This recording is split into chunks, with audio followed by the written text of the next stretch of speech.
And we're back. Ladies and gentlemen, boys and girls, children of all ages, YouTube proudly brings to you its greatest tag team in the wrestling world of blogs, the phenomenal Tom Dorsey. The balding one, Big Z. And we are the Real Wrestling Show. AEW. And we are the Real Wrestling Show. Dash blog. My bad. Yeah, you completely fucked that beginning there, bro. Nice. But we're going to go with it anyway because I don't care. We're rough around the edges and it is what it is. We are real wrestling fans doing the show for real wrestling fans, which we believe is the best wrestling product out there today. Hit it, Biggs. AEW, baby. Exactly, baby. Yeah, but each week we basically talk about Dark. We have a quick rundown of Dark, and then we get into Dynamite. We kind of discuss Dynamite a bit more. Trying to change the format slightly from just being noted on the matches, so bear with us. And then we talk about some rumours in wrestling. Yeah. So, kicking it. We'll do one each, I think. Yeah, man. Unless one of us has got a lot of notes on it. If so, just say, look, I got quite a bit of notes on this, and that person kicks over, yeah? Yeah, man.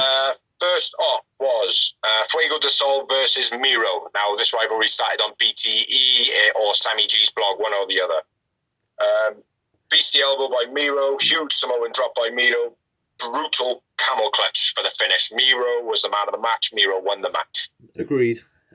Match 2, Aaron Solo and Lee Johnson versus Jurassic Express.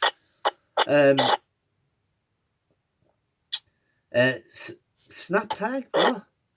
Oh, snap made by Jungle Boy, Jungle Express win, and I went with Jungle Boy man of the match.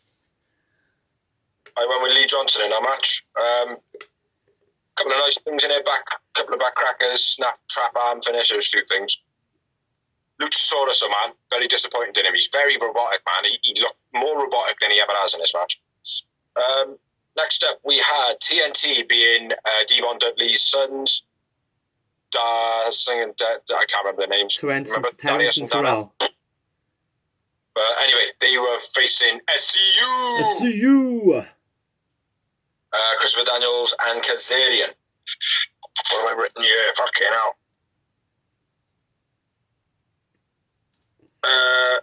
Terrell didn't take the flip neck breaker from Kaz properly. You know when Kaz does a front flip and they normally spin? He didn't. Yeah. He just fell onto his stomach.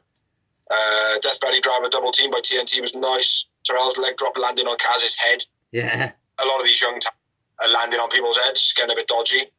And then the best Meltzer ever for the finish of the match. Christopher Daniels man of the match. SCU for the win. I went with Kaz man of the match. It was a nice match. TNT, a bit blocky, just like their dad. Yeah, they're definitely talented. Yeah, they're good, definitely good unit. Yeah, but they're very Devon Dudley. Mm. You can tell they're his boys. Like. Yeah, definitely. Next up, we had Umbadu and KC Navarro, who I've mentioned has been on Impact quite a bit as well, versus Butcher and Blade with Bunny. It's worth noting Ricky Stark started Dark on commentary. At this point, he leaves, and we've got Ricky on go-go. Anthony on go-go, yeah. I don't know why I said Ricky, because I was thinking of Starks. His name's A-Go-Go, as in A go-go, not on go-go. A-Go-Go. A-Go-Go. A-Go-Go. A-Go-Go. Anthony. A-Go-Go. Yeah. Which I don't know if you noticed, in this whole night, he seemed to be turning into more of a heel commentator rather than his normal colour commentary, as it were.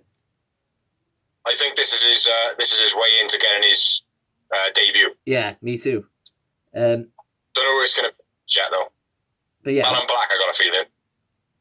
Yeah, maybe. Side slam leg drop combo by Butcher and Blade, Beast. Butcher, Beastie pump handle backbreaker. And then powerbomb neck breaker combo by Butcher and Blade to finish, which I believe they're calling Drag the River.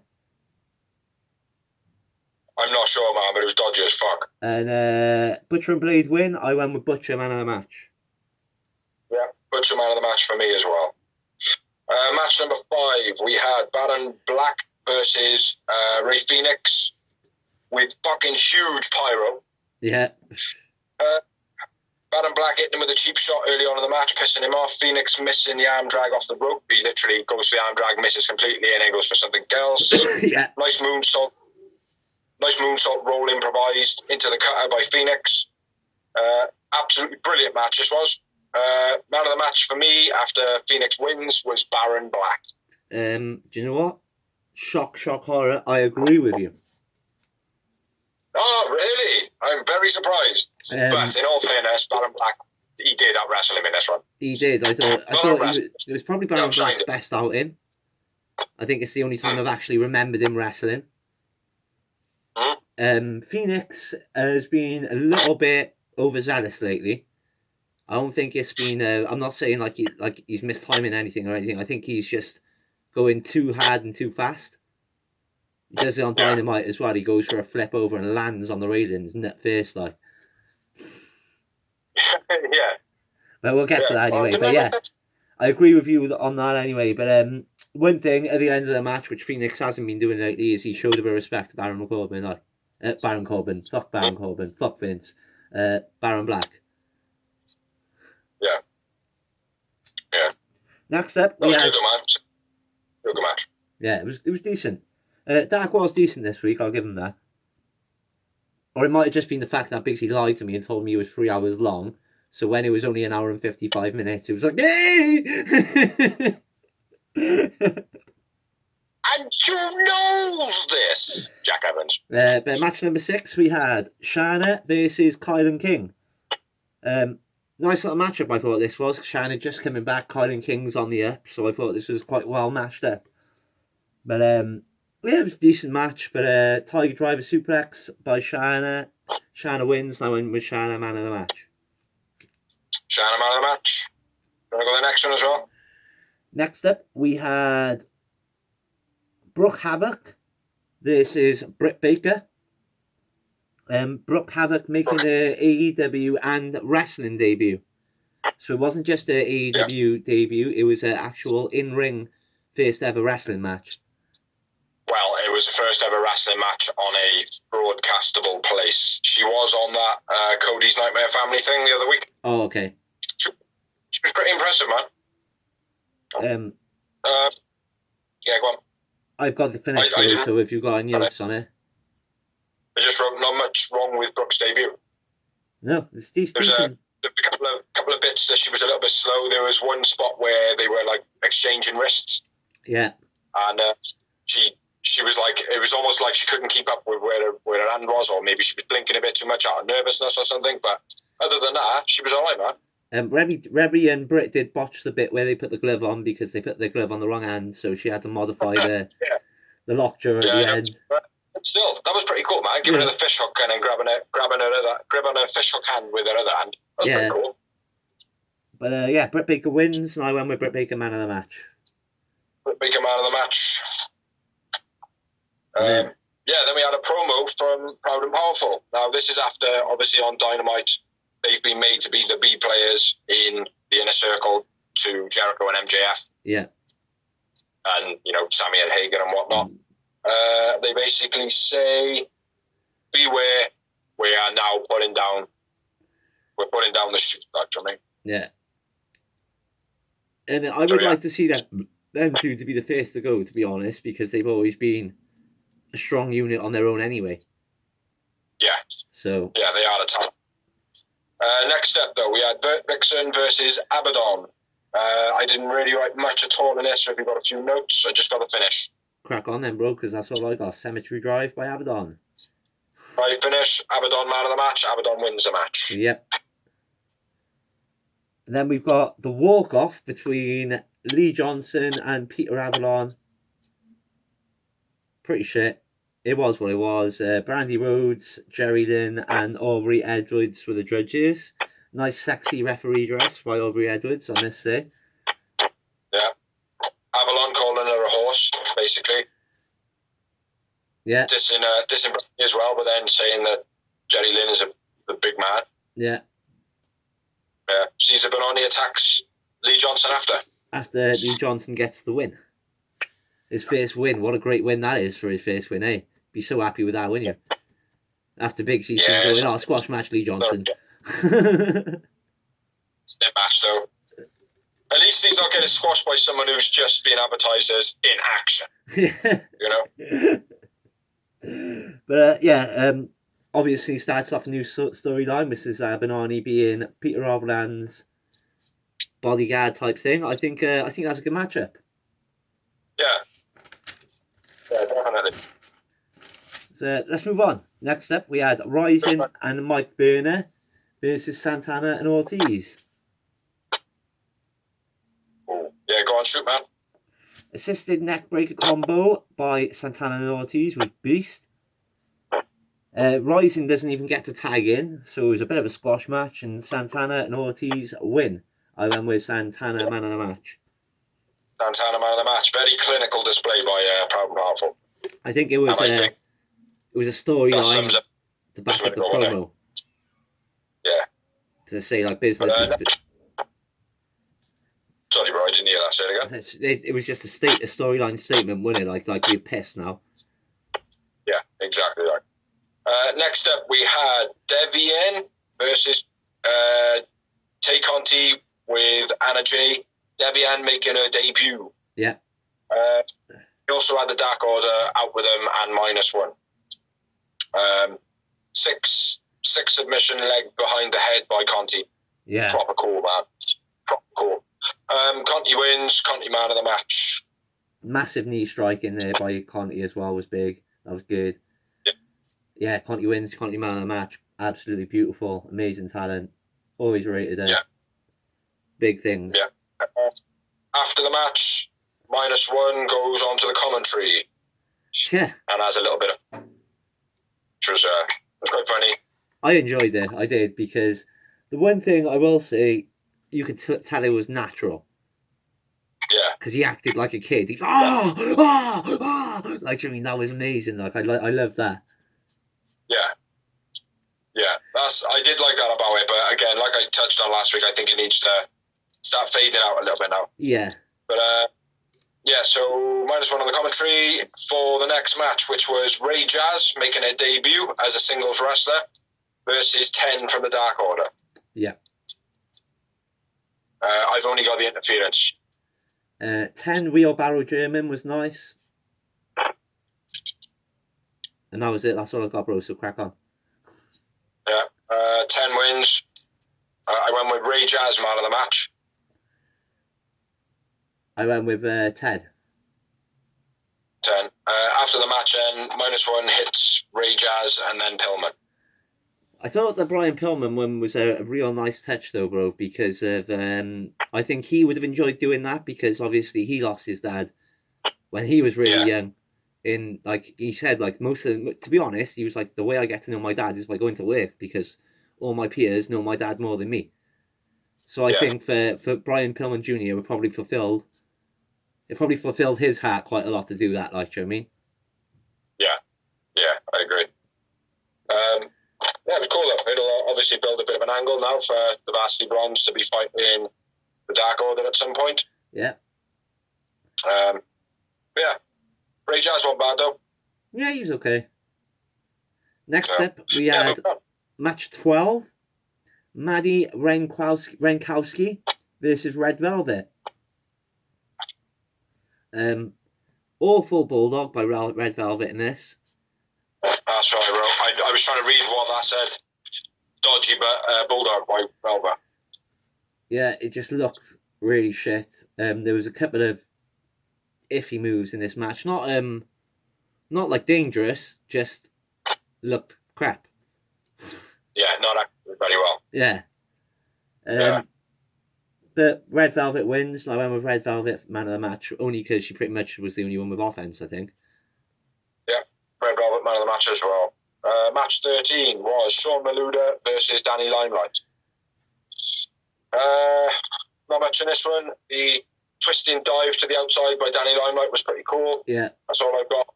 You got any more? Big kick by Limelight for the finish. Yeah. Danny wins. That was Danny, it. man of the match. Danny Limelight, man of the match. Agreed.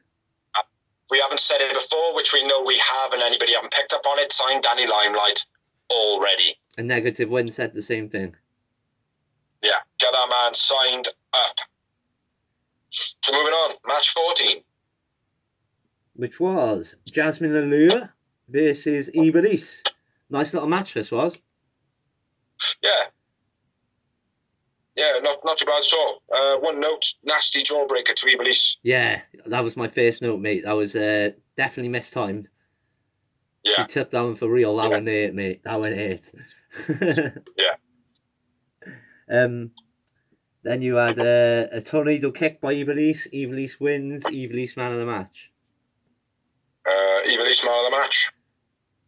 And then on to the 15th match of the evening was making his debut was Jake St. Patrick versus the Will Hobbs. I have literally written one note. He was accompanied by Hook. Squash. Hook, nice overhead suplex on the outside, I will say. Do you hear that, bro? Bro, you're being a dick now. Nice overhead suplex on the outside by Hook. Fair play. Spine buster by Hobbs. Pump handle side slam by Hobbs. Called Town Business. That's his new finisher, apparently. Hobbs wins. Hobbs man of the match. What a squash. So whether Big C's frozen or not. Let's go. Yeah, Hobbs man of the match. Just trying to make it look as white. Froze. Moving on to Dynamite. Yeah, so, pyro. What's a pyro? Just imagine, we're doing about a Dynamite year. Imagine Phoenix's pyro to his dark entrance.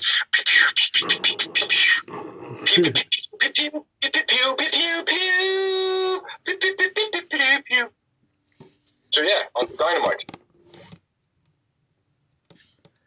So yeah, what do you think of Dynamite then, bro?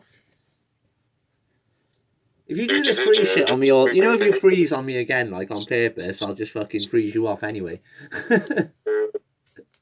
That'll be easier. So, you used to do it to me all the time anyway, you fuckface. Big man, much better than last week's. Mm-hmm. A lot more energy, a lot more storyline, a lot more less being -1's birthday, which I think was what actually affected it last week. You know? Yeah. Not in a negative way, but the show just was a very lackluster one last week. So I think nice to have having that nice to have a good opener as well. Yeah. You know, for some fans, obviously they got dicked on by the streaming, but it is what it is. First up, straight into a match. It was Eddie Kingston versus Lance Archer for the Pride belt. The belt that is the Pride of Eddie Kingston and Lance Archer. Lance Archer sends Jake to the back, which was cool. Yeah. I was very surprised at this match, like the fact that Jake just dominated so much. Not Jake, Lance Archer. Yeah. Lance smiling at Eddie slaps, Eddie eye pokes, and leaving, and then hitting him with some heavy slaps and chops. Lance Archer's smiling still. Going for the leg of Lance a lot. Eddie Kingston was. Yeah. Nice body check by Lance. Eddie choke slammed out the ring, missed the apron completely, and almost broke his neck by the look of it. Fucking beast, that was nasty. That was huge part of the match. Eddie gets slammed into the camera. I thought that was pretty cool. The use of the camera for the change. Yeah, they used the actual shooting camera. Like that was the fact. That was cool. Yeah. Like. Yeah, nice and gritty. Yeah. Eddie into the guardrails, face to the table by Lance. The full Nelson by Lance was sick. full Nelson slam. Fucking beautiful, man. Yeah. I've always loved that move. Such a sweet... It's just a sweet, like, movement. Yeah. You know? Standing back to lifting up in the air, releasing an arm and putting pressure on, the body automatically swings into that position to be slammed. Exactly. You know? It's fucking beautiful. Lance then pulls out with a pin. Yeah. Now, as soon as he like got up out of the pin, I thought, right, that's it. Eddie Kingston winner. At that point, I already put a W above Eddie's name, and I also wrote Lance Archer man of the match. And then, yeah, it all went to shit. Well, basically. There was a nice dive into the ring by Archer right in the beginning, which you missed out. Nice running uppercut by Eddie Kingston, fair play. And a ripcord rock bottom by Lance Archer as well. That was very nice. And you also had the old school into the moonsault. And when I mean old school, the Undertaker style, walking the rope, holding on into the moonsault. That was beast. Yeah, it was very cool. And then Butcher and Blades got Jake on the ramp.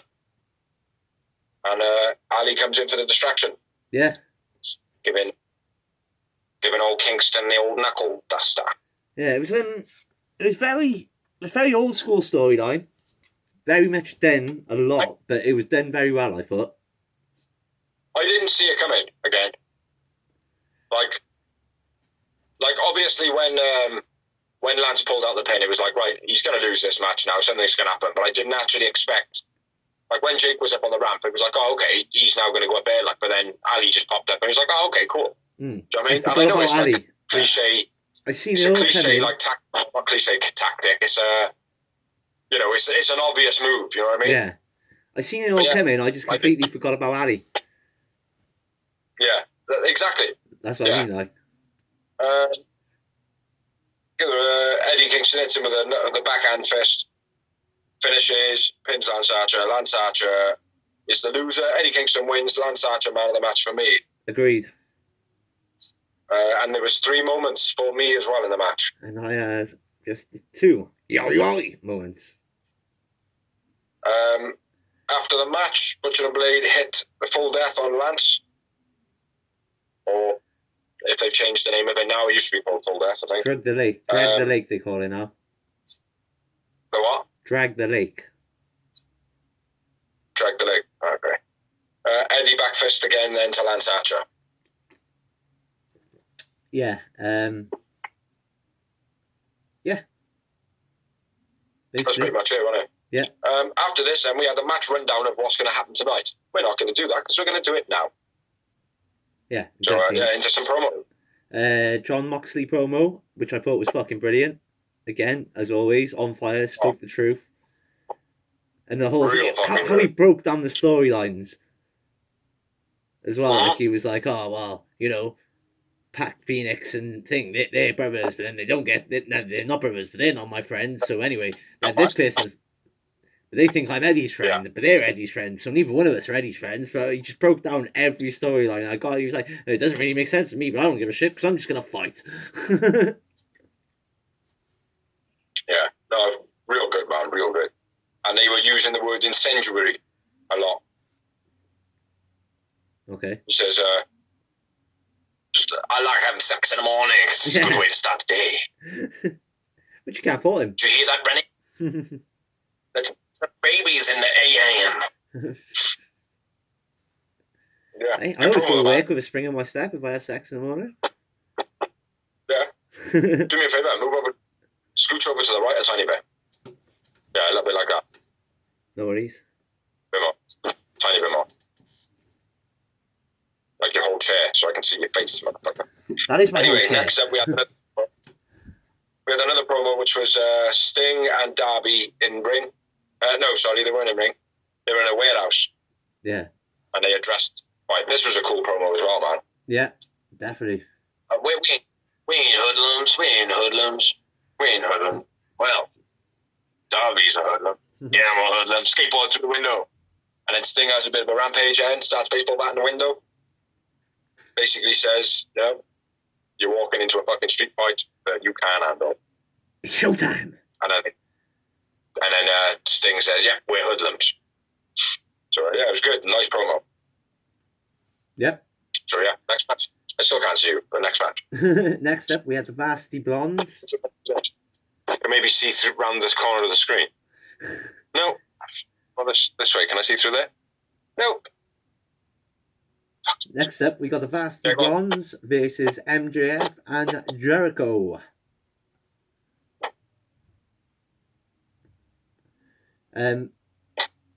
MJF cuts a promo on Griff, basically reminding him about how we embarrassed him last week, so we might as well just take the other week, so we should just take the fall. And then, you know, Griff's like that, fuck that, bam, have it. They go for it. And the match goes. Pillman counters a superplex, then hits a top rope crossbody on Jericho. That was beast. Yeah. There's a nice double spear by Griff Garrison, fair play. Yeah, that was pretty cool. Nice thrust kick by Pillman on Jericho, gets a 2 count. Jericho catches Pillman with a Judas effect off the springboard, then hits the line very cool. He actually caught him with that as well. Brian Pillman Jr. shared a photo on Twitter. He's got like a bit of a black eye. Oh, did he? Yeah. Okay. It did look like it had a heavy connection, but didn't know how bad. And then I think, not a whole 100% sure, but I think the Lion Salt then was a knock at Jim Cornette. Yeah, I think so too. Fuck Vince and fuck Jim Cornette. What? Fuck Vince and fuck Jim Cornette. Fuck Vince and his buddy fuck Cornette. Yeah, brilliant match. Had a bit of everything in it. Yeah, I thought it was brilliant as well. It wasn't like, it didn't have many moments. And like I always say, moments don't mean everything, because the first match was great as well, and that didn't have many moments. But yeah, this one was a quality tag match, fair play. Did good for the Varsity Blondes. Yeah, MJF and Jericho win. My man of the match was Griff Garrison. Do you know what, bro? It's like we're watching the show together, my friend. Griff Garrison as well, man of the match. It was a hard one to pick as well, that one. Because like you said, there wasn't a great deal of moments in it. I didn't have any notable moments, to be honest. But yeah, Griff Garrison just about was the one that stood out. I think it was that whole bit at the beginning. Yeah. With MJ who did it. You know, it just sold him well going into that match. Next up, we had some more promos. Well, before that, I had 2 moments, by the way. What? I had 2 Yowie Wowie moments. I had 0. Yeah, sorry. Next going up into now is a promo by Pac. And he's back in his warehouse, wherever he was. Same place as Sting and Darby, by the looks of it. Going on about how... Fuck. Who was he talking about? Saying, going on about how he had a big bollocks. Oh, shit. Shit, I can't even... Kenny Omega. Yes, Kenny Omega going on about, walking around like you're the big Billy Bollocks. Whatever he talks. Very intense promo by Pac. Yeah. Yeah, very good. And then we had another promo straight after, which was Shaq on the awards that AEW did, which we will go through at the end.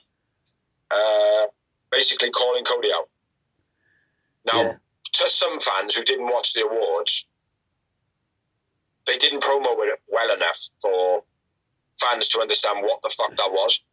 Well, yeah, like I said, I didn't watch the awards, but I'm a big enough AEW fan to know that this storyline was already brewed in the past, and it kind of got put in the back burner. It was already brewing, obviously, but then it's like, oh well, Shaq's called him out. Where did Shaq call him out? Nobody's seen anything. And like, why? When? Yeah. Do you know what I mean? It's like not everybody can get it. You know, not everybody did get to see that, and like, you know, some people who didn't watch it could have been a shock to the system, but. Regardless. Basically, Shaq calling out Cody. And then next up we have Cody in the ring doing his response. With Arn Anderson. Which I'm very surprised Jade Cargill didn't come out and run her mouth. I was too, definitely. I was surprised at that. And I would have thought she would have come down, run her mouth during that promo, and then that's when they would introduce what we're getting to Red Velvet. being Red Velvet, being the tag partner, because obviously Brandy can't fight because she is preggers. Yeah. Yeah. But the promo pretty much went down like this. Cody said it would be easier just to say that it's Brandy and Cody be Shaq and Jade. But that ain't going to happen because obviously she's pregnant. Baby daddy chant. And then he basically turns to Anne and says, well, I'll just leave it to you. Yeah. Pick my fate, old man. And fair play. The man of the promo, or the bit of the promo, was Ann Anderson. Yeah. His part was awesome. He played a real good part in this. He's a great, like I said to you, mate, he's a great person to have in your company. I was so surprised that WWE let him go, like, because he's a gem. Like, he's been a gem everywhere he's gone, like, so... Yeah, real good, man. Do you know what I mean? Basically saying, you know, Cody's old man was there when Cody was born after the 30-minute match, death match, whatever it was. Cody had a bit of a tear in his eyes. And then, you know, is what it is, like, you know, says the real, innit? You know? Exactly. So well, look, you might not, again, got to do it, haven't you? You know? So we've got... Your dad fought on the... And then he still went home to his babies. We've got Cody and Red Velvet versus who and who? Yeah, Shaq and some bird. Well, I don't even care about Shaq, though. Yeah. Like, do you know what I mean? Not because I'm not American. I don't give a shit. You said Ann Anderson introduces Red Velvet. Red Velvet comes out and says her bit. Yeah. Which was fire as well. I'll give her part of the promo was fire. Yeah. Said that she's fired up. Woohoo! I'm glad she didn't do... You know, she does the whole stirring up the pot? Yeah. I'm glad she didn't do the whole mouth bit. Like, she looks like she's sucking a cock afterwards. She needs to stop doing that. Because it does. Every time she does it... Every time she does it, I just think, as soon as she does that, I'm like, oh, you're just sucking a cock now. Sucking a cock, sucking a cock, sucking a cock. Whilst peeling the skin off it, apparently. Yeah, she's good, man. I like Robert. I'll be honest and say, when she first came into it, I remember thinking it, she's nothing more than a cheerleader. Don't like this bird at all. Again, it's somebody that's an entertainer coming into wrestling. Don't like it. But she's really impressed me. Really impressed me. Well, I disagree. I liked her in the beginning. The only thing I didn't like was I didn't like affiliating her with Randy straight away because it was too obvious. Yeah, I thought it was good, man. But you know, it's obviously worked out. Any storyline that Brandy is in, it fades out so quickly. You can't get a rub off Brandy. Yeah, exactly. Next up, we had another promo, which was Kip and Penelope Ford with Miro and Charles, basically talking about the wedding. Chuck the Butler. Yeah. Yeah. With a face like a smacked ass. Yeah. It was alright.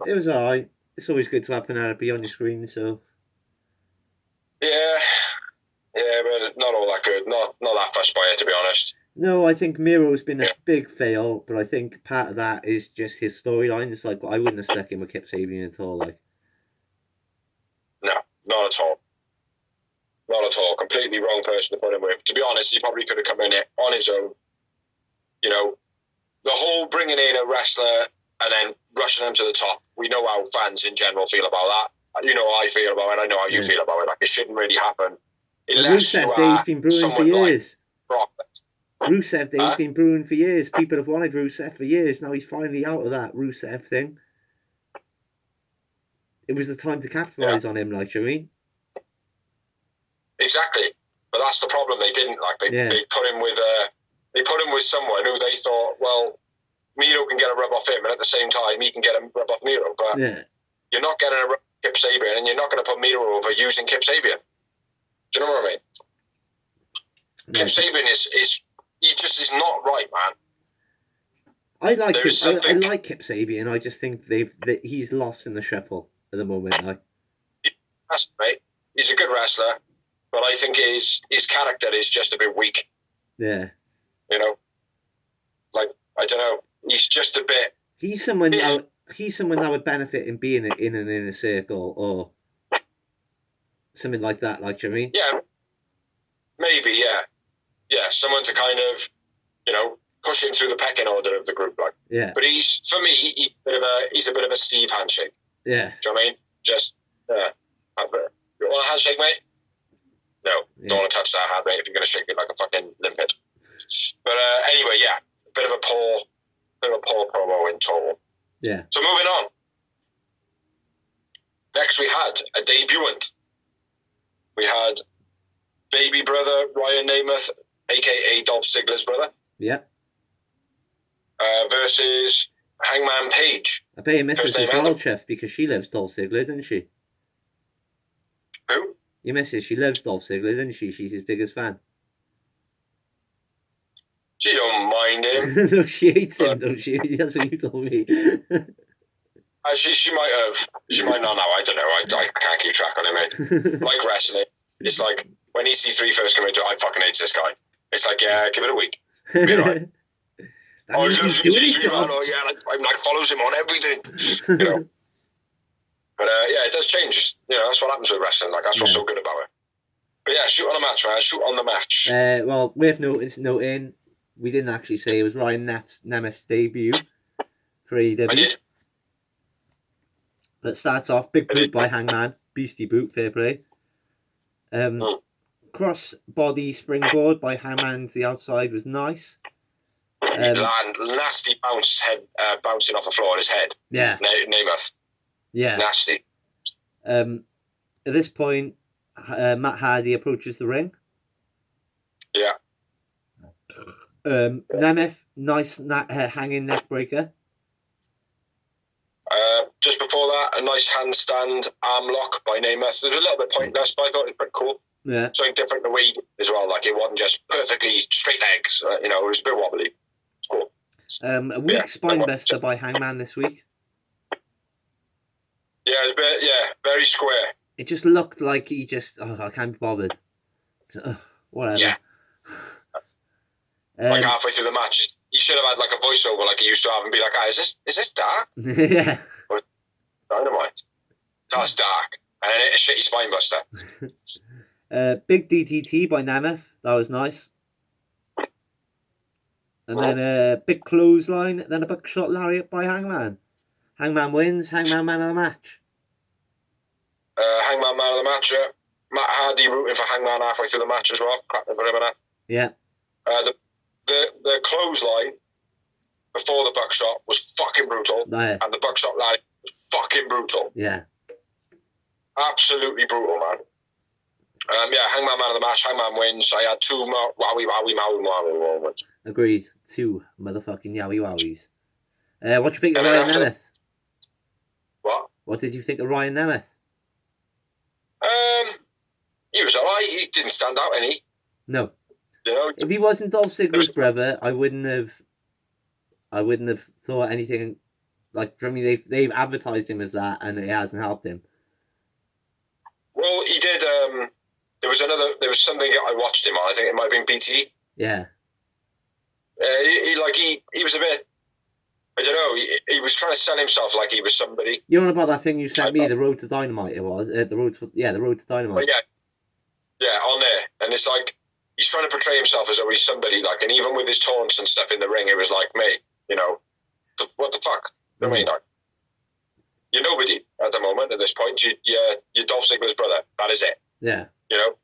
I wasn't judging it on that, man. You know me. I like wrestling. I was judging it on. No, I judged it on his character as well, mate, because I'm a very, you know me. I'm the opposite to most people. I like it when the kids succeed. Like, do you know what I mean? I want like Charlotte Flair to be better than Ric Flair. I love it when kids go on to be successful. Like most people don't. Most people are against it. I love it. Of course, mate. I'm not dissing that. And like before he was on Dynamite, when they were like, oh yeah, Ryan Namath is making his debut on AEW. It's like before I even know it was like, oh that's Dolph Ziggler's brother. I didn't research it or nothing. You could see it. Like you can see it's Dolph Ziggler. Yeah. Do you know what I mean? The DNA in his chin. Yeah. It says DNA on his chin, man. But he didn't stand out any. He wasn't anything fantastic.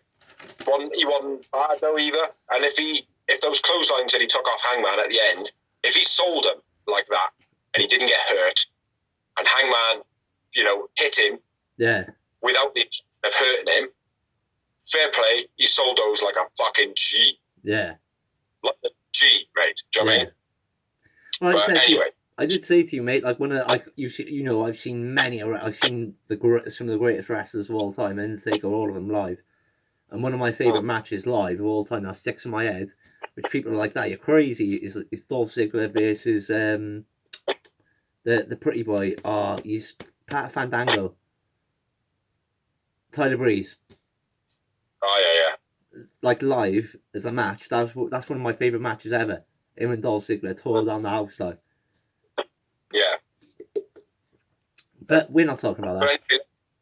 Let's finish off the match, shall we? We did. Yeah.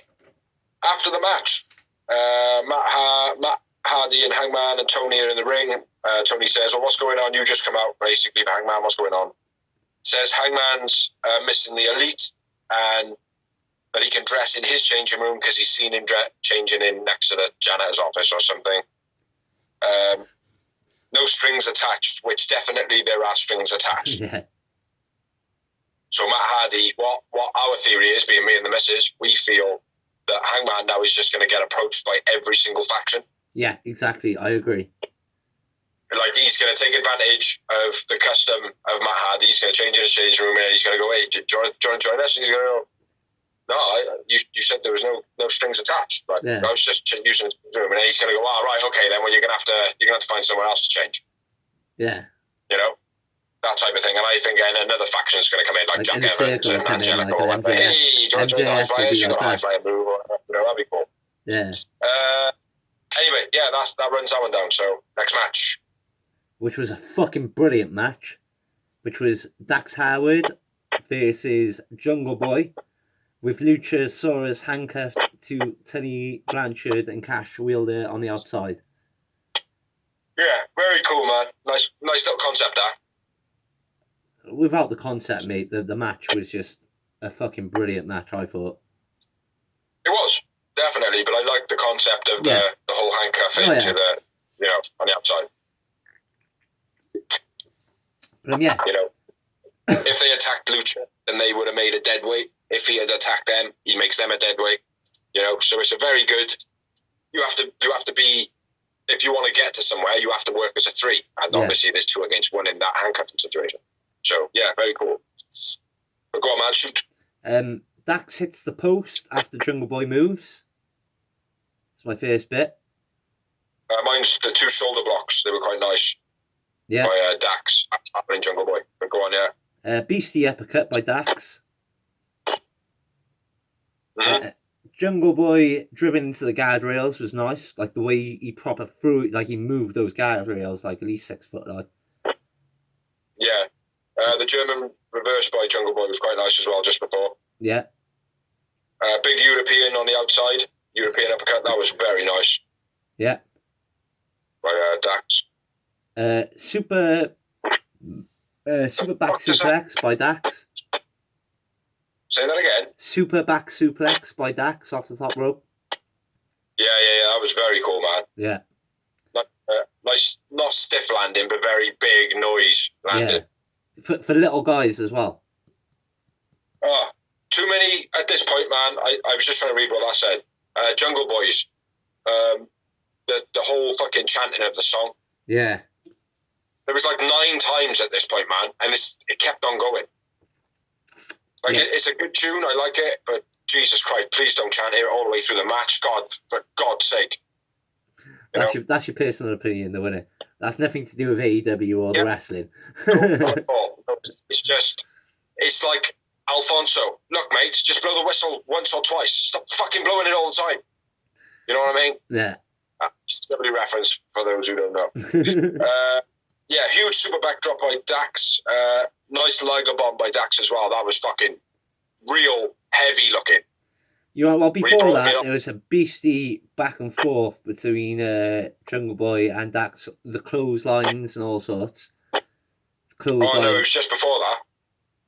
I think Jungle Boy is on the apron and he pulls him over the top and hits him with a Liger bomb. Okay. And the way the way Jungle Boy lands it, he lands in a sit-out powerbomb position, like, but his shoulders like kind of roll into the side at the same time. Yeah. Because he might have even bounced him off the ropes. I can't quite remember, but yeah, very. Well, that was my cool. very next note. That's why I thought it was, because he did a sit-out powerbomb, bounced him off the ropes, and then bam. That was it. Yeah. That was it. Yeah. Yeah. Sorry, my next note then was the back and forth with, like you said, with the pins and whatnot. Yeah. Just then before we the had finish. Backstabber. Yeah, some wicked things. Backstabber, then a multiple Germans by Jungle Boy. That was nice. Mm-hmm. I enjoyed seeing that. Being a Ben Maher fan. Only he was going for the third. Fake out DDT by Dax was beast. You know, where all the back and forths were going out, and he went to go for something, and Jungle Boy ducked, and then Dax was like, bam, DDT. I love a DDT when it's hit like that, like out of nowhere. Such a simple move, but believable. Like, I mean, you could have pinned him there and then, and I would have believed it. Like, you know what I mean? This person hitting the DDT that's got to slow down that second to go, right, make myself vulnerable. Right, there's his head, take it down. You know? Yeah, very cool, man. Yeah, then I got the finish of the match. Yeah. Do you want to hit? You shoot it, man, just in case you got a bit more detail. Well, no, there was nice back and forth pin combos, which felt like it lasted forever, but they were all most of them were pretty exciting.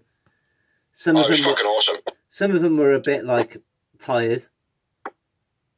Yeah, but yeah, I agree. You expect that. You know, expect that. Roll around like an adult after already having 20 minutes of wrestling, then roll around like that. You're going to be fucking tired, so I'm not going to knock it too much. It was just a little bit of shoulder balance and whatnot. Yeah. Right? Do you know what I mean? Nothing major, like. But other than that, it was fucking beast. I could have believed most of those as pinfalls. Like any one of them could have been. I know I would have been happy with it. Yeah. And then absolutely. And then boom, Jungle Boy gets Dax into the snare trap, which they also picked up on that on commentary a lot about Jungle Boy using the submission game and using that. And I think Jungle Boy wins, and I went with where are we? Jungle Boy man of the match. I went with Dax man of the match. Motherfucker! All right, that's all cool. But I do think I put 3 moments. Really? Yes. I had more. 5 yowie wowie moments. Yeah, just the 3 for me. But I thought I was into the show a lot. Like last week, I was so poor. But this week it was like, it's starting good, man, it's pumping. It was like a usual show, and I was just into the show, Yeah. So and times I'm watching, I'm like, oh fucking hell, but then I write that down without ticking my notes, without ticking my moments. But anyway, after the match, I've written Cash and Tully dust. Oh yeah, they dust Lucha and chuck him into the post. Very robotic by Luchasaurus again. Attack Jungle Boy, hit him with a spike pile driver. Tully does his hip in by being part of the, I think it's the Melter driver, isn't it? The double Melter driver, essentially. Spike pile driver. Spike pile driver. Yeah, where am I at, man? They cut off Luchasaurus' horns. Yeah. Which, I gotta be fair, he looked so sad. Like, even though he just had his horns cut off, his mask looked sad after that. Yeah. He's like, all right then. Chuck me in another vehicle and slam me at the wall at 40 miles per hour. Like a crash dummy, like. Yeah. And then they go to cut off Jungle Boy's hair. And oh my God, if they had put their scissors and cut, they would have been fucking trouble. Yeah. But all the feds and the wrestlers come out quick as fucking... Marco said, SCU! Yeah. Make the save. But and top flight as well, sorry, and top flight. One of the guys would say. So yeah. Yeah. But yeah. Nice match this was. Very, very entertaining. Very storytelling worthy. It's going somewhere. This is one of those matches where they'd be like, oh, well, why do you watch AEW? Well, watch this. Yeah. I would definitely... And do you know what was great as well? Is this rivalry is not just like, oh, yeah, well, their rivalry finished there, they're now just moving on to whatever. This rivalry was set from the beginning. Yeah. As soon as they walked in, it was like, diss them, diss this, diss that. You know, and they did. They dissed Jax massively, Jungle Express. Yeah, right in the beginning. Yeah. You know, but they made a big deal of it, like, do you know what I mean? Like saying like, oh, you're nobody's, blah blah blah blah. But now they're struggling against them. You know what I mean? Yeah. So it's nice. And I think they're doing an amazing way of, like, it's so hard to slow build someone that the fans want to be number one already. Like Darby Allin, Jungle Boy is in that Darby Allin category. Now Darby Allin, they've done it perfectly. He's been built fast, but he's been built in his own way as well. Now Jungle Boy, they're doing exactly the same thing, but they're slowly doing it. It's like they forget. They built Darby Allin quick, but then now they've slowed him down. Yeah. You know, but Darby Allin built himself. Nothing to do with AEW. It's something. It's to do with Orange Cassidy as well, bro. Like, I mean, he's in the exact same boat. Like, I mean, people want him to be like bam, bam, bam, bam, bam, bam, world champ. You can't do it straight away. You need to build him. Like, Jungle Boy can genuinely be a long time wrestler, like a Jericho, but he's gonna have to chameleon into new character. Oh yeah, definitely. He's gonna have to wrestle as a wrestler, but he is certainly no Darby Allin. Do you know what I mean? Like, he doesn't ooze that charisma like Darby Allin does. I'm on about he's in the same category of he's in that young talent where, like, you know, like WWE back in the day, they had The Rock, Triple H, and Stone Cold all at the same age. Yeah, do you know what I mean? Course, and you can't build them. You can't build all three of those guys at the same time. It has to be one by one, and you have to pick which ones you're doing it with. And that's all I'm saying. I think they've done it right. They've got the mix right. Darby Allin, fast push. Orange Cassidy, the mid fast push, and Jungle Boy, the slow push. I think they've got it in the right order. Yeah, I think they're going on what the fans are dictating, to be honest. I think if the fans are like, oh, well, this guy's hot, like, you know, he should be pushed more. It's like some wrestlers, you know what it's like, mate. I mean, like, it's like my favourite wrestler of all time, right? Unfortunately, ended up doing something horrific, you know. But Chris Benoit, he was my favourite wrestler. The guy could not fucking cut a promo to save his fucking life. Yeah. Do you know what I mean? But he was absolutely brilliant. Do you know what I mean? But it's about progressing and getting to that level. Like, you know, I forgot my point, but fuck. Definitely. I mean, anyway, let's move on. Look at The Rock. Just to prove my point on what you were saying, look at The Rock, right? Out of those three people I picked, like Stone Cold, Triple H, and The Rock, the worst one when they were kids doing promos was The Rock. Yeah. Now, you stick The Rock on the microphone, best promo in the world, probably. Yeah. Yeah, and everyone progressed at different levels, like, and not everybody gets to that thing. I think that's what my point was with my point. But anyway, yeah, let's move on. Big things for Jungle Boy. Also worth noting on just at the end of the other match, Marco stunt with a chair, launching a Dax, and Dax looked as though he threw it across the ring mat quite hard at Marco's feet, which that looked a little bit heated. But anyway, moving on, because that was a long chat. Next up, we had a promo from Team Taz, which, to be honest, was fucking shit. Yeah. Was absolute bunk, didn't make any sense whatsoever. Having a promo stand sounds so much like a Taz era thing that would have been going on, but unfortunately, in the situation with COVID and all that, there isn't going to be fans buying merch outside by a truck. Possibly, I don't know. It just seemed a bit. I don't know. It didn't look like a real setup. It just the whole thing felt. I think it was staged. The whole thing felt really cheap and unthought of. It felt like something like Taz. Oh well, what we used to do back in the day is we used to have like fights on the merch stands. It's like, but we haven't got a merch stand. Well, let's just put one out, like.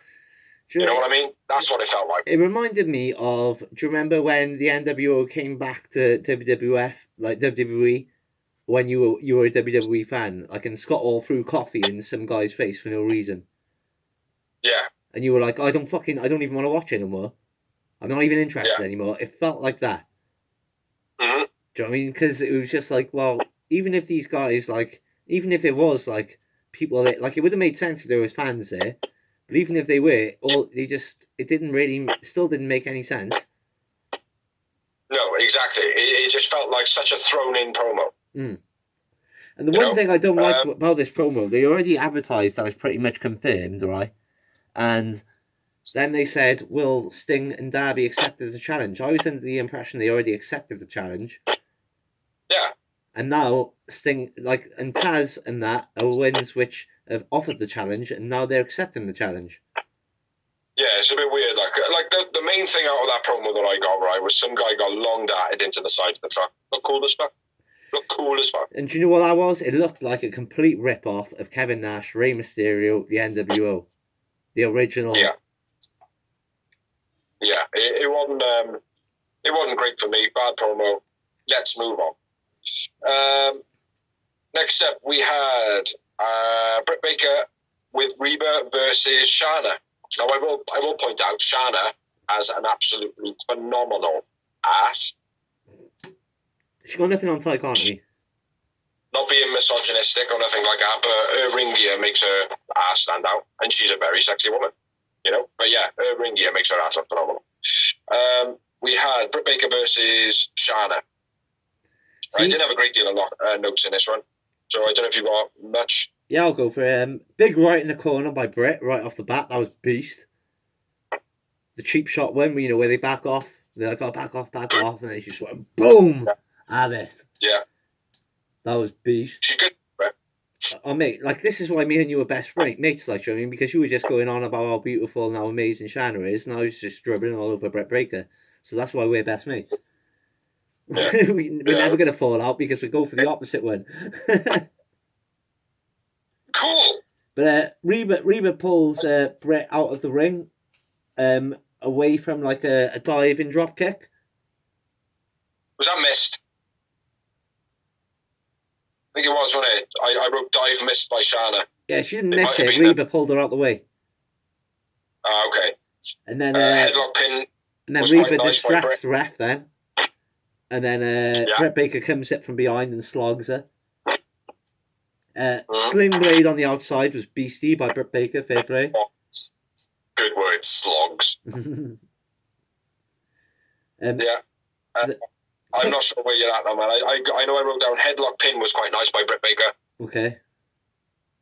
And then I got to finish. Kick to the face by Britt, then the Fisherman's Neck Breaker boost. A weak stunner by Shayna. Yeah. It was real weak. It looked like Hangman's Spinebuster. It just looked like, oh, I'm about to lose, whatever. I'm on dark tonight, night. Yeah, fucking poor ass. Yeah. And yeah, the finish. Mm-hmm. Yeah, lockjaw for the finish. Britt Baker wins. Britt Baker man of the match for me. Agreed. After the match, they attack Shayna. Thunder Rose comes out, which was very played out. Even though they did leave it for quite a while, which was, I suppose, delayed whether or not she was going to come out. But she was always going to come out. Yeah. Yeah, so another promo. Before that, I had 2 Yowie Wowie moments. Oh, my bad. I had 0 other than Shayna's ass.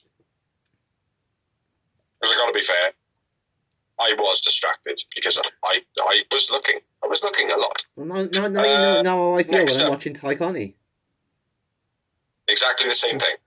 Next up, we had a promo from MJF saying that, actually, let's touch on this. During MJF match and Jericho's match, was it MJF and Jericho earlier?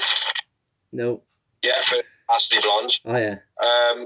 He says to Sammy, after the match, I want to talk to you. So this is addressing that. MJF says to Sammy, look, blah, blah, blah, I got your back and all that. And Sammy says to him, look, I can still smell a fucking rat. Fuck off, basically. Yeah. It's a nice build, this is. Yeah, it's good. Both top young talents. It's the main event of the future, isn't it? Let's be fair. This is happening now. It's like I said, again, going back to The Rock and Triple H, they fought over the Intercontinental title for how many years, and then they end up being the main event years later. I believe Sammy G is that an MJF are in that category with Darby Allin, Jungle Boy, and Orange Cassidy. They're your guys for the next 10 years, Absolutely. Yeah, it was good, pretty good promo. After that, then we had another promo, which is Dorsey doing his motherfucking thing. Which is next week. We have the Tag Team Battle Royal. The Young Bucks have just been instated into it, and if they win, they get to choose their opponents. Yes. Your thoughts on that? I've got that written somewhere else. Yes, that's it after the main event, but I think it's pretty good. Now, we already know the finish of this tournament, what it's going to be, don't we? Or that match. It's going to be the Young Bucks winning and picking their own opponents, which is going to be fucking lame. Here's my beef with it, right? This is a brilliant stipulation because it's one of those stipulations me and you have talked about when we were kids. Like, wouldn't it be great if, like, you know, the champion entered the Royal Rumble and then he got to pick his opponent at WrestleMania or something like that? The problem is there's been so many stipulations in AEW. It feels like every other match. Every week there's a stipulation in some sort of match. Like, I don't mind the stipulation. I really don't mind the stipulation. What I don't want to see is the outcome being the same guessing outcome. It's like, oh, well, yeah, the Young Bucks have put them in there now, so they're going to win it. They're going to pick their own opponents. Do you know what I mean? It was like, oh, well, you got Hangman and Omega in this tournament now. Well, it's obviously going to be Hangman and Omega in the final. Yeah, exactly. Do you know what I mean? Yeah. Whereas Pentagon and Phoenix were in there as well. Like, do you know what I mean? They were a part of that tournament, and it could have gone that way quite easily. Or it could have gone Omega, Phoenix. It could have been so many different storylines, screw jobs, whatever. Yeah. But it was just the played out. Oh, well, guess what? What? It's the thing that you think it's going to be. You know what I mean? Yeah. I really don't want it to be that outcome again. I don't want the Bucks to be winning it and then they pick their opponents. Like, what would be nice to see is the Bucks like get to the finals or whatever. The Good Brothers then being like, they make out to the Good Brothers, oh, we're going to pick you. Do you know what I mean? Like, oh, you know, we've made it official. It's going to be you guys when we win this match. And then them not win. You know? And it'd be like better is if the Good Brothers like, yeah, you know? this is going to be great. We're going to get a shot of the AEW Tag Team titles, and they screw them over anyway. And that'd be the feud. That's the way they're going to do it, bro. They're promising they're promising Gallows and Anderson the title shot. They don't want it. Boom. We're already tag champs. We don't need it. Yeah, but that could work. Yeah, but also at the same time, they could maybe get the Impact titles on the line and say, well, you know, once we win this, like, you know, you put those belts on the line against the champs. Yeah. You know what I mean? And then the Bucks end up losing it, and then say it's like Private Party beat the Bucks. They then take the TNA belts as well. Like, do you know what I mean? Yeah. Something like that, but not the Bucks getting to pick their opponents. Even though the storyline can go somewhere else, we know it can. It's the same played out. Oh, guess the finish of this match now that these participants are in it. You know what I mean? Yeah. I don't. So, but yeah, carry on, man. Carry on with the Dory. Next up, we got Penelope and Kip's wedding. Who cares? After that, we should be good to watch. Oh, they always are, man. The wedding segments. There's always something reasonably good to stand out. It's probably like it's the first time that's ever happened on TNT because WCW never did the wedding segment. Yeah, no, I know that. Is Trent gonna make his way back in the building somehow? Yeah. We know he's injured. He's out for a bit, but it doesn't mean that they keep him off screen. Exactly. Thunder Rosa versus Britt Baker. That should be a classic. And yeah, that'll be good. That one. Kenny Omega and the Good Brothers versus Pac, John Moxley, and Rey Fenix. I got dry eye. That's going to be a beastly match. So many storylines involved in that match as well. Yeah. Yeah, as they do, AEW are building very well towards a pay-per-view. And then they advertise Revolution Street Fight, made officially, finally, even though we knew it was official like 3 weeks ago. Sting and Darby versus Brian Cage and Ricky Starks. Again, potential to be a classic. Me, just being a Sting fan, it's going to be great, even if it is a cinematic match, just to see them in the ring or fighting again is going to be awesome. Well, I will say, I think Sting and Darby have got to get their ranks up a little bit. Like, they've got to get someone to counteract Will Hobbs and Hook. Yeah. There's got to be someone there, like, you know, I don't know. I don't know who, but some sort of a, I don't know, Crazy Steve or someone like that. DDP. Crazy Steve from Rosemary or something. You know what I mean? DDP. I don't know. Something. DDP. They just need some entity to take care of Will Hobbs and... DDP on the night. No, I don't want to see DDP. I want to see someone fresh come over, man. They've got the use of Impact now at the same time, you know what I mean? Not even that. It doesn't have to be someone from Impact. Just someone who's got a little bit of crazy side. Like, it'd be nice to see Jimmy Abbott come back. Yeah. You know, that would be a nice fit for Darby and Sting, you know? But anyway, next up, they talk about the Women's World Tournament coming soon, which is basically a qualifier for the AEW Women's World Title.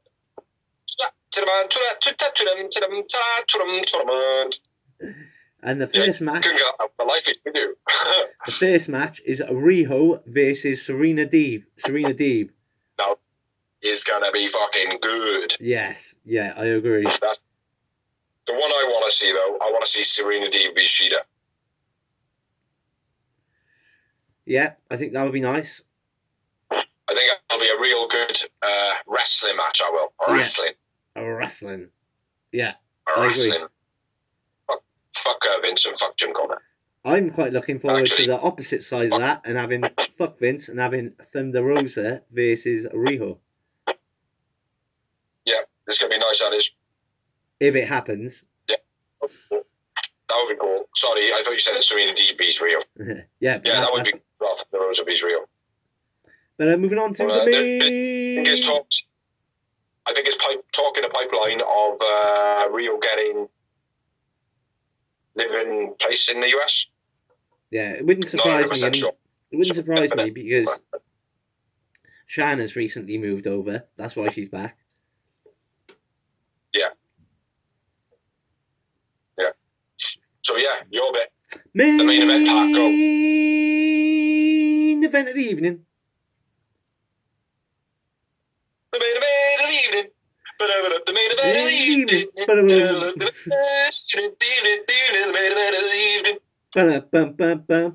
Which was the Good Brothers and the Young Bucks, the Impact and the AEW Tag Team Champions, versus Dark Order, being Stu Grayson, Evil Uno, John Silver, and Alex Reynolds. Johnny Hungry! Again, beastie match. A bit of it didn't make sense. Obviously, with the Good Brothers and the Young Bucks, kind of doesn't... Even though they are, like, Bullet Club, it doesn't make sense for them being, like, tag teams at the moment, in a way. Yeah. It was a good match. Mm-hmm. John Silver calls out Gallows. That's my first, where John Silver tags him, gets in, like, and he's like, "Oh yeah, come on, big guy, come on, I'll fucking have you." Well, that was very nice, man. There was a bit of a promo backstage with the Young Bucks, the Good Brothers, Kenny Omega, and Don Callis, where Don Callis' face is all plastered up, and the Young Bucks are like, "What are you doing? What happened to you?" And Kenny's like, "You," and Don's like, "Well, you did it," blah blah blah. And like the Young Bucks are acting like they don't know what's going on, kind of thing. I'm acting like I don't know what's going on. Well, you didn't see that, did you? I seen it. For some reason, I didn't write it down. Crack on. Yeah, but the storyline kind of played out. The storyline kind of played out where the Bucks and the Good Brothers like, yeah, safe man, everything's good, everything's cool. We're not happy with the Young Bucks. Like, we're not happy with Don, though, blah blah blah. And then Kenny comes up and he's like, "What did you do to my friend Don? Blah blah blah. We didn't do anything." And then Don comes up, like, all marked up and that. And they're like, "Oh, what did you do to your face?" The Bucks are acting like they don't know what's going on, blah blah blah. Then the match kicks in.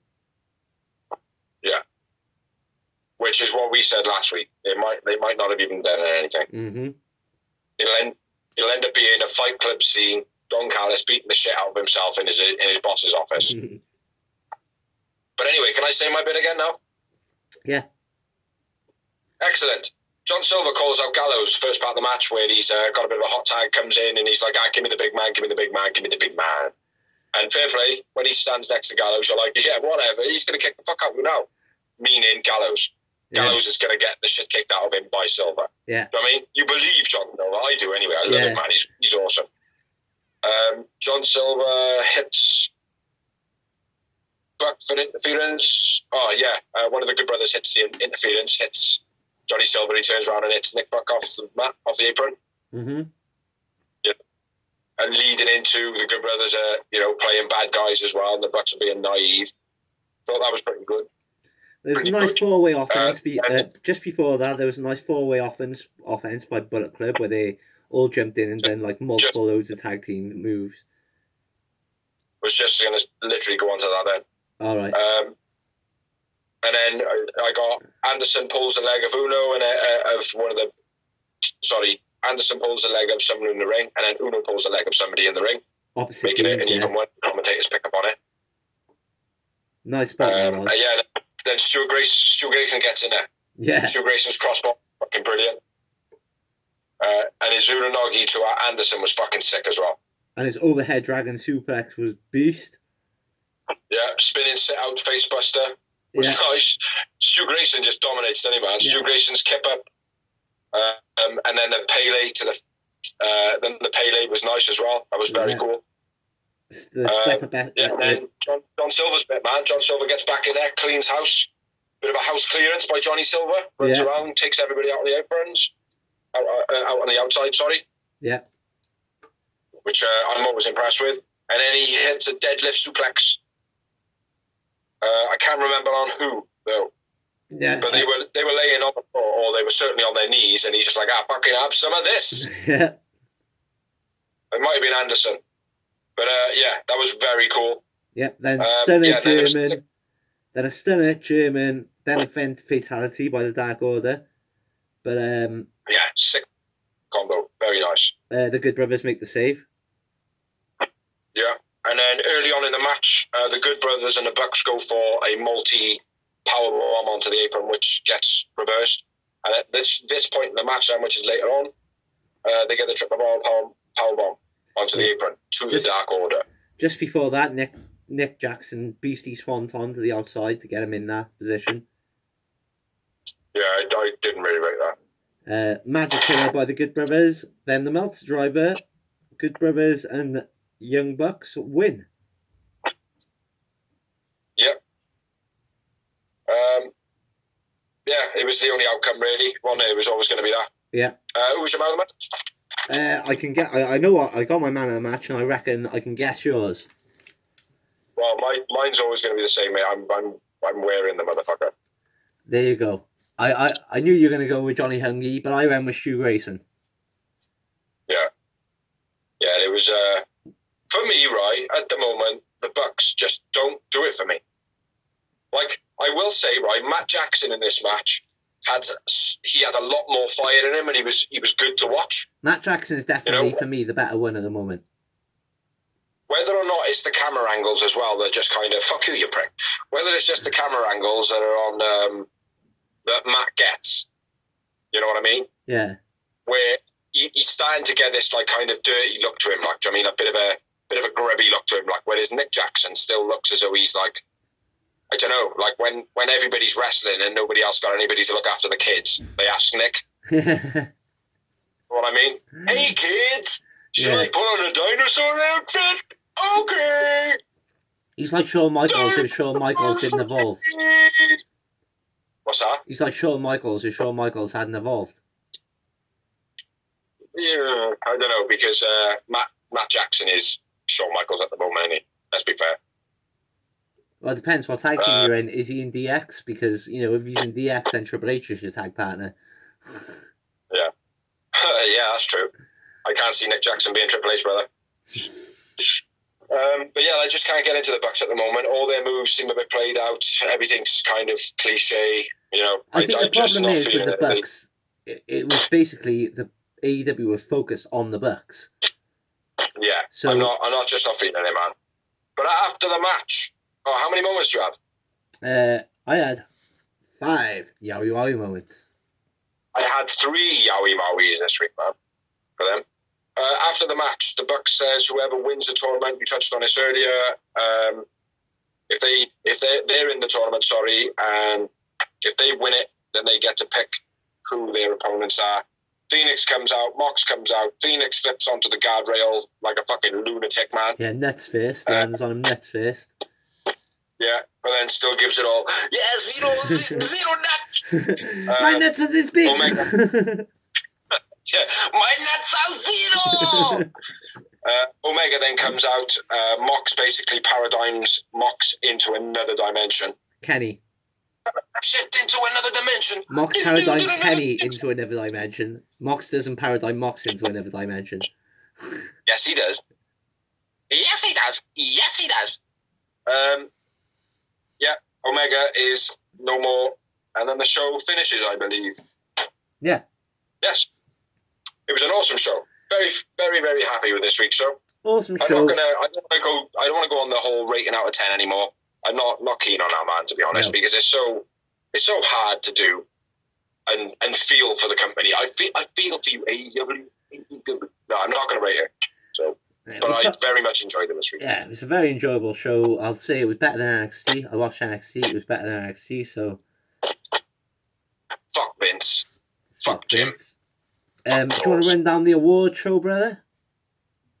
Yes, we will get into the award show. Quick rundown on this. Pause the video.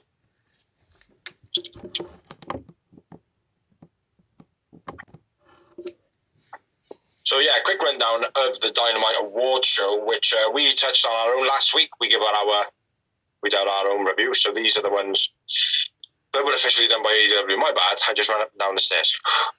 Right. Yeah, Serena Deevy's Rio for the tournament. We knew about that. So we had best moment on the mic, and that went to Cody. Biggest surprise, that was Sting's debut. Breakout star for the male, that was Darby Allin. Breakout female was Shida. Biggest beatdown was Inner Circle on Orange Cassidy. The High Flyer Award went to Phoenix, which is no surprise whatsoever. Mm-hmm. The hardest cleanup after a match was the parking lot brawl, which I thought it would have been the Stadium Stampede match. The biggest what the fuck moment, Omega leaving with the title and Don Callis. Okay. The Laugh Out Loud Award went to the Bucks and MJF being kicked into the pool, which I thought was a bit shit. Yeah. The biggest what the fuck moment as well should have been Sammy G being run over by a mini golf buggy. But I agree. The biggest Twitter follow was Nyla Rose, which I know she has got quite a big following on Twitter, but MJF is probably better. The Bleacher Repeat pay-per-view was the Stadium Stampede match. Okay. So well done, all the winners of the awards. You can watch it on YouTube. It's a good little watch if you're into AEW. But yeah, I think it was about 35 minutes long. So, but yeah, that was the awards. Look forward to seeing next year. See if anybody gets any repeat awards. So yeah, very cool. Worth noting though, this year obviously it was all disrupted by the pandemic. So obviously for me, Pac would be like well in the world title picture by now. Oh yeah. If we're waiting for the pandemic, he probably would be. They may have even thought about putting the world championship on him before Omega. Yes, I agree. Yeah, I agree. Anyway, that's us discussed Dark and Dynamite and the award show. Touched awards, and we will now move on to the Wrestling Rumor. And a teeny little bit of news. Little bit of news. Right, first off, you touched on it last week. You thought Pentagon L0, was a double last week. In true, it was fact, it was a double. And the reason he is out is due to visa issues. Visa. Oh, okay. Visa. So it's not injury. I originally thought it was injury, but from what I read this morning, it's visa issues. Oh, okay. I've heard. I didn't read anything this morning, but I heard that he had a legitimate leg injury a few weeks ago. Yeah. And when he was in one of the matches, that's he was when pulled he got powerbomb through the table and he got taken out quick time. That was when he had a leg injury. That's what I thought it was. I thought it was still the same leg injury, and they were just keeping him on TV. Yeah. But no, apparently it's visa issues. Oh, okay. hopefully they can get that sorted. Because that'd be shit if they can't keep it no, up, yeah. apparently, yeah, it's not a problem. It's just it's a temporary thing. It's not a massive issue. Nobody's worried about it. Yeah. Next bit of news: Kurt Angle has officially started a podcast, which will begin on February 7th, and it's on the same place that you can get Conrad Thompson's stuff. Okay. It is something coinciding with Conrad Thompson or Thomas. I forget his name. My bad. But Conrad yeah, that could be pretty cool. Yeah, it could be. I mean, Kurt Angle's got a lot to say. Angle, obviously, he's one of those legitimate minds of wrestling. He's got a lot to say. He was in TNA from his heyday, wasn't he? Really, let's be fair. Kurt Angle was when that next thing. Not discounting AJ Styles and all that. They obviously helped put it on the map, but what brought eyes to it were Sting and Kurt Angle and Christian. Christian, yeah. You know, Jeff Hardy a little bit, even though he did bring a little bit of disgrace on. Jeff Hardy is a bit different though. Jeff Hardy always bounced about like the big names, Sting, Kurt Angle, Christian didn't bounce about like, I mean. Yeah, Sting never went to WWE. But anyway, yeah. So Kurt Angle's podcast you can catch on February 7th. I would imagine that they will say, get it on any place that you get your podcast, wherever you are. Mm-hmm. So yeah, what's your next bit, brother? My next bit is Trey Miguel from the Rascals returns to Impact this week, or he returned to Impact this week. Oh, did he? Yeah. Oh, okay. Well, that's nice to see that he's not gone to WWE, because that would be shit. What would be nice is, hopefully, hear me out before you carry on talking, is if AEW has signed him, been kept quiet, he's put him back, they've gone, oh, well, look, go into AEW, go back to AEW, because people already think you're going to WWE, go back to Impact, yeah, do whatever, we'll get you in a bit of a storyline with us coming over to AEW, and then we'll basically make it that we're stealing you. Yeah. Maybe. That would be very cool. That would be. But no, I agree with you. Big up to him for not going with the other Rascals to fuck Vince. But to be fair to the Rascals, now called MSK, they've been entered into the Dusty Rhodes tournament and they've won their first 2 matches. So yeah, and they've been pushing. Well, it's nice to see that they're bringing a tag team over that have established themselves already elsewhere and allowing them to, you know, to show off their talent and be winners, like you know. And don't get me wrong, that's not to say like, oh well, these guys have come in and they've just beaten everybody and been pushed to the top. That's not what I mean. You know, it's like I would rather see the Rascals or MKG or whatever they're called go into a company with their reputation that they built on their own. And if their fans are like, yeah, fair play, these guys are awesome, then push them. Yeah, you know exactly. I mean? Like EC3 should have been. Yeah, don't just push them just because their name says Shawn Michaels and Mick Foley or The Rock and Triple H. Do you know what I mean? Like, yeah. You know, this is where the problem with putting too many older legends and stuff in. It's like, you know, WWE recently had to resort to bringing in all the legends and stuff. You know, I'm not saying resort, but it's all about ratings at the end of the day, and they will use. Here's one thing I'll say, right? I don't want to be seeing all that all the time. If Goldberg and Sting debate, right? I'm gonna put a nail in the coffin right now because people are forgetting this, right? Last year, Edge returned to the Royal Rumble. Nobody said boo hoo. Do you know why? Because if Edge can go, do you want to see Edge go? Yeah. Exactly. Well, his match with Randy Orton, man, on top of the truck was pretty cool. Exactly. There you go. I mean, it was awesome, bro. It was awesome. Edge is cool. Edge is amazing. So the reason why people are going boo-hoo about Goldberg is because he's fucking shit. I'm a WCW fan, which means I should be the biggest fan of Goldberg ever. I am not. Because Goldberg is shit. Sting is awesome. Say his name wrong. One more time.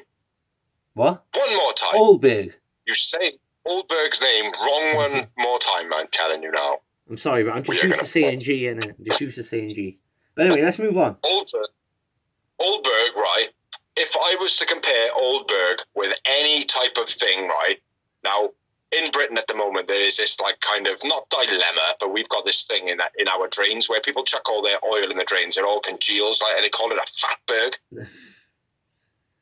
Yeah, man. Crack on me your next bit. Crack on me your next bit. Yeah, next bit of news. AEW have streaming problems this week. Not really news. It's little bit of jitter problems. Do you know what I mean? Like, but they have streaming problems at the beginning of Dynamite for many viewers on the TNT app and other various ones, including Fight.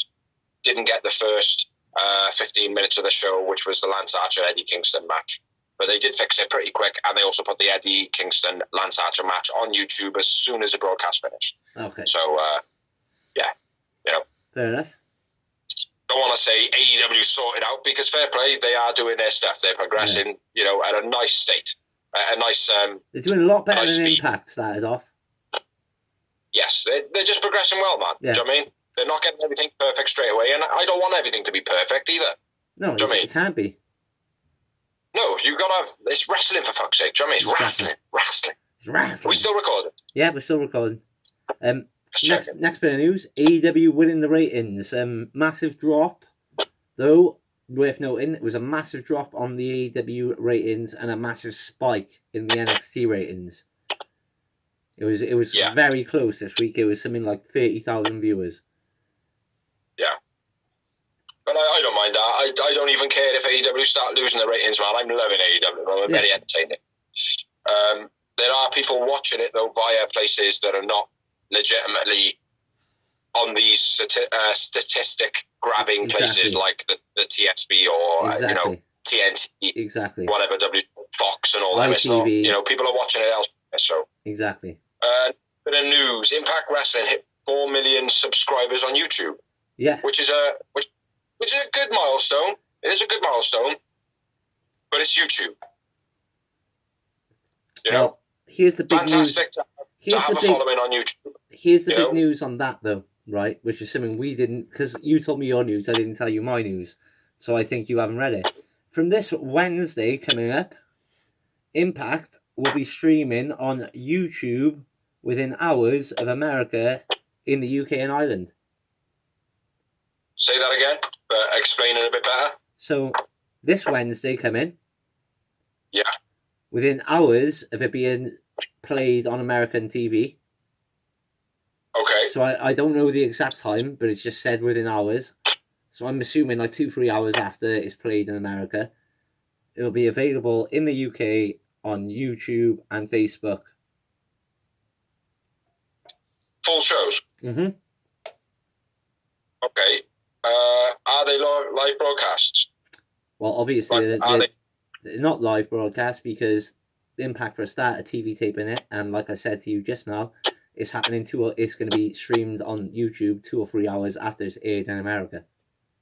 No, I don't mean live, but I mean, is it the live recording? Is it the up-to-date recording, or is it still behind? Basically, it's their new TV deal. Say again? Basically, it's their new TV deal. I think their contract with Free Sports is done, even though they only signed it a month ago. Yeah. Which, again, is more bad business by Impact because, like I said, I've been reading the threads on their Facebook, and people in the UK are just like that. Look, it's just taking the piss now because 5 Star are putting it on whenever they want, and any other time you're telling us, it's bullshit. Yeah.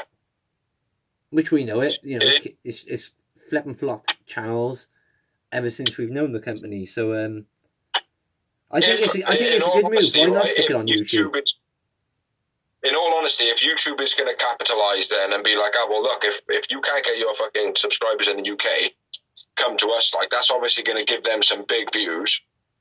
My problem is going to be watching adverts after every single fucking segment and every single match. I'm not going to be able to do that. I would love, like, I do like watching Impact, right? And it doesn't matter what time it's on because I got Sky Plus, so I can, or whatever it is now that I've got Sky Q or whatever, and I can record stuff and I can watch it back, right? Yeah. I do watch Impact now. But I think the important thing is if it's going to be broadcast on YouTube, it needs to be the most recent stuff. They need to get themselves up to date and as close to being live as possible. They're literally like, you know, we normally have to wait like 3 or 4 days in the UK or whatever it was. No, it's literally now they're playing it in America on TV. Yeah. Their newest show, and then like 3 hours later, it's going to be available only to UK and Ireland. Not everywhere else, just UK and Ireland. It's going to be available to us. Yeah. On YouTube. Okay. well, we'll see how it pans out, man. Because we know how with Impact, man, they do some poor business deals. So, but anyway, move on. What you got next, man? My next one is right then. Give me a break. I might have pronounced this wrong, but Mako Satomura and Bailey Matthews signed for NXT UK. Now, Mako Satomura was in a tournament in WCW back in the day when she was like 16. Yeah. So that's where people may know her from. That's why that's a big thing. And Bailey Matthews is actually William Regal's son. Okay, I was going to just say as well, when you were saying that, I thought Bailey was a girl. Mm-hmm. When you were saying that, I was going to say, just note in as well. Yeah, William Regal. So, yeah, very cool. So providing there's potential there. And how old is he? I'm not sure. I'm not sure, bro. I couldn't tell you. Okay. I was more focused on the WCW bit because I was like, WCW, I don't recognise it. So yeah. Next bit of news from me. MJF reports on Twitter, which is his official handle, that he is not actually the person that is behind the Facebook page that has been trolling the fuck out of WWE and other people. So, yes, he has been quite funny on there now and again. And people do gripe at him like it's MJF. It's definitely not MJF. Because MJF has come out now and said, it isn't me trolling WWE. Exactly. If it was him, he would say, yeah, it's me. That could be a load of bullshit. He could be lying. It could be him. But I got one more bit of news after. Well, I got one more written down bit of news, but I got two other bits of news as well. I'm all the next then. Jon Moxley retains the New Japan Pro Wrestling and takes out Kenta. What? Jon Moxley retains to New Japan Wrestling and takes out Kenta. Oh, okay. Tidy. Moose's contract is up in the summer. Do we want to see him stay in Impact? Do we want to see him in AEW? Do we want to see him in Fuck Vince and Co? I definitely don't want to see him in Fuck Vince and Co. I don't know if I want to see him in AEW. I don't know. Like, it depends on how the relationship works. Will it matter in the future? What do you mean? Well, will it matter? Like, in the future, will it matter if Impact and where you are? We'll have to see, like, you mean? I don't get what you mean. Well, what happens if they just become a complete cross-brand? Oh, okay. Yeah. So basically, you wanted to stay inside of the entity that is Impact AEW at the moment? Yeah. And anything that is not Fuck Vince and Co? Yeah. That's fair enough. No, I'd be up for that. What else news have I got? Fuck. It's gone. I got one bit of news. Amanda Huber recently did, she put up a post, obviously keeping all the fans informed of the rundown of John Huber's last couple of days or last couple of weeks. Yeah, I read it. Basically, he died of, I want to say, idiopathic pulmonary failure, I want to say, but I know that's not exactly right. But basically, it's an unknown scarring of the lung tissue. Yeah, an unknown scarring of the lung tissue, which causes lung failure. Yeah, and heart failure and whatnot. Like, so yeah, pretty basically, bad way to go. He needed a lung transplant and didn't know it. Yeah, they said no. Didn't qualify for it, basically. Man, it was heartbreaking, man, to read it. Yeah. But yeah, so that's been announced. And I did have one other bit, but I can't remember what it is now. Okay, my next bit of news is Chelsea Green returning from injury soon. She's just awaiting official clearance from the WWE Medical. Since the Royal Rumble's this Sunday, being tomorrow, when we record this on Saturday, I would assume she's going to be a surprise entrant. My other guess is, for surprise entrance, the John Cena in the Men's Royal Rumble. Amazing. Yeah, and my last bit of news is ODB re-signs with Impact. Yeah, I don't know how long for.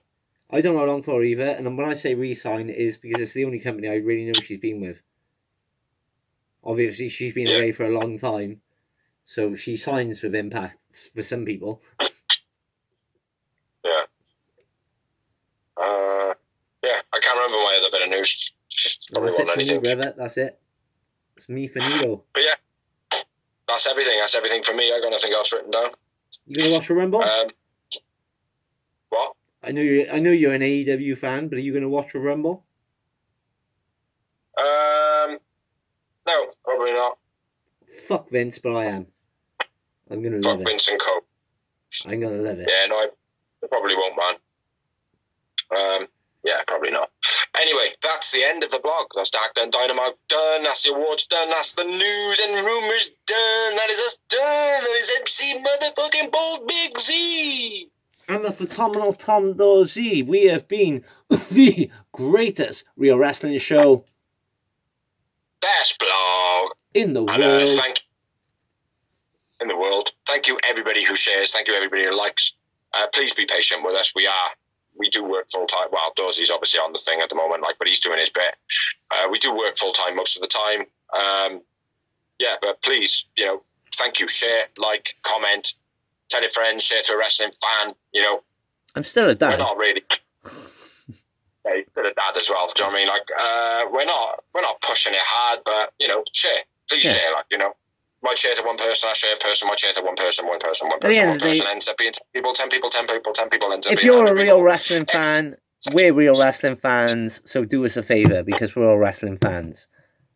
And big up Rani Van Ranvika, I want to say. Always put a nice like on there, so thank you very much for watching, and watching as long as you have. Yeah, peace out to all the pages, love you all. Take care, be safe during the pandemic, and we will be back next week. Check out the channel because we have merchandise memoirs. It's like episode 1 and 2 are up, and episode 3 will be going up tomorrow. So check us out. Peace.